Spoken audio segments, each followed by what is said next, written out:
Bang. Como jogar? Cada jogador tem seu próprio objetivo.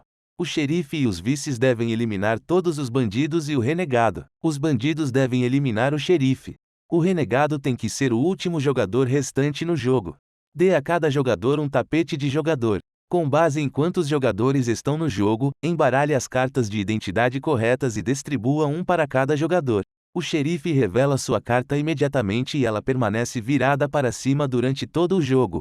Porém, todos os outros jogadores mantêm suas identidades ocultas. Com 4 jogadores, um xerife, um renegado, 2 bandidos. 5 jogadores, um xerife, um renegado, 2 bandidos, um vice. 6 jogadores, um xerife, um renegado, 3 bandidos, um vice. 7 jogadores, um xerife, um renegado, 3 bandidos e 2 vices. Embaralhe as cartas de personagens e distribua 2 para cada jogador, que então escolhem uma para manter. O número de balas na carta determina a vida máxima que o jogador pode ter. O texto na parte inferior determina sua habilidade especial. Coloque seu personagem no seu tapete de jogo e receba marcadores de balas com base em quantas balas seu personagem possui. Esta é sua vida. Se você é o xerife, você tem uma bala adicional. Quando um jogador perde sua última bala, ele é eliminado do jogo. Embaralhe as cartas e dê a cada jogador uma carta para cada bala que tiver. Coloque o baralho no centro da mesa. As balas representam a vida do jogador. Se você vira uma carta com uma bala, sabe que trata de vida. Um X com uma bala é chamado de bang e tira vida.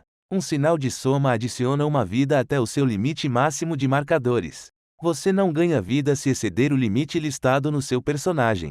Um chapéu com uma linha através dele significa que é uma bala perdida. Sempre que você for atacado com uma carta bang, você pode jogar uma carta de bala perdida para cancelar o efeito do bang. A mão em uma carta significa comprar uma carta. Uma carta com um X significa descartar uma carta. Um chapéu de cowboy significa escolher um jogador, 3 chapéus de cowboy significam todos os outros jogadores. Um chapéu numa mira significa qualquer jogador a uma distância próxima, e um número em uma mira significa qualquer jogador a uma distância desse número ou menos. Se não tiver uma referência a outro jogador, então se aplica a você. O livro significa conferir o livro de regras para obter mais detalhes. Todos esses símbolos podem ser referenciados durante o jogo em uma carta de referência. A distância é quantos assentos de distância um jogador está. Se um jogador está sentado ao seu lado, ele está a 1 de distância. Para cada jogador entre você e aquele jogador, aumente a distância em 1. Então, um jogador que é a terceira pessoa longe de você é visto a uma distância de 3. A cada turno você pode jogar um bang contra qualquer pessoa que você escolher que esteja dentro do seu alcance. Todos começam o jogo com a habilidade de acertar apenas os jogadores que estão a 1 de distância. Para aumentar seu alcance, você precisa jogar uma arma na sua frente. O número na arma indica o alcance que você pode atingir. Lembre-se, uma arma aumenta o seu alcance, não diminui a distância entre jogadores. Uma carta com borda marrom é jogada na pilha de descarte e é usada uma única vez. Uma carta de borda azul é jogada na sua frente e permanece lá até ser descartada, roubada ou substituída. O xerife começa o jogo e o jogo prossegue no sentido horário. Há 3 fases em um turno. A primeira é a fase de compra onde você compra 2 cartas do baralho, e se alguma vez o baralho estiver vazio, embaralhe o descarte em um novo baralho de compra. Na segunda fase você pode jogar cartas da sua mão, você pode jogar quantas cartas quiser desde que sigam as limitações que são. Você só pode jogar uma carta bang por turno. Você pode ter apenas uma cópia de uma carta à sua frente de cada vez, não há limite para o número de cartas que você pode jogar na sua frente, no entanto, elas não podem compartilhar o mesmo nome. E você pode ter apenas uma arma na sua frente de cada vez. Na sua vez, você não precisa jogar nenhuma carta se não puder ou não quiser. A terceira fase é quando você descarta as cartas em excesso na mão. Se o tamanho da sua mão for maior que o número de balas que seu personagem possui atualmente, você deve descartar as cartas até que o tamanho da sua mão corresponda à sua vida. Quando você perde sua última bala, você é eliminado do jogo, a menos que tenha uma cerveja na mão, você pode jogar. Normalmente, uma cerveja só pode ser jogada no seu turno para recuperar uma bala. No entanto, você pode jogar uma cerveja durante o turno de outro jogador se estiver prestes a ser eliminado. A cerveja impede a eliminação e mantém você com uma bala. Quando restam apenas 2 jogadores, a cerveja não tem efeito. Quando você for eliminado do jogo, descarte todas as cartas em sua mão e em jogo à sua frente e revele sua carta de identidade para todos. Se você era um bandido, quem o eliminou compra 3 cartas. Se você era um vice e o xerife o eliminou, então o xerife deve descartar sua mão e todas as cartas que ele tem em jogo.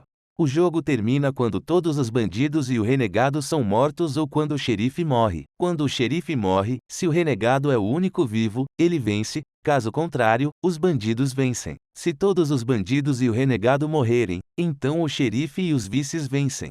Existem algumas cartas que valem a pena anotar seus efeitos especiais, as cartas de virar. O barril, a prisão e a dinamite têm um símbolo de igual. Isso significa que você descarta a carta do topo do baralho de compra, sem ativar seu efeito, e olha no canto seu número e o naipe. Se corresponder ao requisito da sua carta, o efeito é ativado, caso contrário, nada acontece. O barril é acionado sempre que um jogador atira em você. Você vira a carta do topo, se corresponder ao naipe, conta como uma bala perdida e você não sofre dano. Se não corresponder, você ainda pode jogar uma carta de bala perdida da sua mão. De qualquer forma, o barril não é descartado, mas ajuda você ocasionalmente. A prisão faz com que um jogador tenha a chance de perder sua vez. Você pode jogá-lo em qualquer jogador, independentemente da distância, exceto o xerife. Se você estiver na cadeia, no início do seu turno antes de comprar, vire a carta do topo. Se corresponder ao símbolo, você descarta a prisão e faz seu turno normalmente. Se não corresponder ao símbolo, você descarta a prisão e pula sua vez. A dinamite joga na sua frente. No início do seu turno, antes de comprar, descarte a carta do topo do baralho. Se for uma de espadas, de número 2 a 9, a dinamite explode e você perde 3 balas. Se você ainda tiver saúde, continue seu turno. Se não for uma espada 2 a 9, passe a dinamite para o próximo jogador no sentido horário e o processo continua até explodir ou ser descartada. Se você está na prisão e a dinamite vem até você, resolva primeiro o efeito da dinamite, depois a prisão. Se um jogador for eliminado, o dano não é considerado causado por nenhum jogador. Até que você se familiarize com as cartas, pode ser necessário consultar o livro de regras ou a carta de referência ao longo do jogo.